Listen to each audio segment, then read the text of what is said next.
আজকে news channel খুললে চারিদিকে শুধু শুনতে পাবেন রেমাল রোমাল, যাই হোক নামটা আমি ঠিক সঠিকভাবে এখনও জানতে পারিনি, দেখছি রেমালই হবে হয়তো। তো আমাদের এখানে পরিস্থিতি বিকালের দিকে এরকমই ছিল। গাছের আমগুলো কীরকম করে এদিক ওদিক করে দুলছে, একটা পড়বে কিনা সেই আশায় আমি ছাদে উঠেছিলাম, কিন্তু একটাও আমি পাইনি। আকাশের পরিস্থিতি দেখলাম মেঘ এদিক থেকে ওদিকে উঠছে, আর ঝড় ঘুরে ঘুরে আমার ঘরের দরজা হয়ে আবার অন্য লোকের ঘরের দরজায় গিয়ে ধাক্কা মারছে। তো এই ধাক্কা মারামারিতে আমি দেখলাম গাছের একটা আমও ঝরে পড়লো না। তো কি করব, আমি ছাদে উঠে একটুখানি ভিডিও বানিয়ে নিলাম, নিয়ে আপনাদের সাথে শেয়ার করে নিলাম।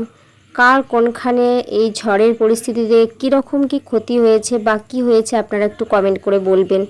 তো এই ছিল আজকে রেমালের পরিস্থিতি।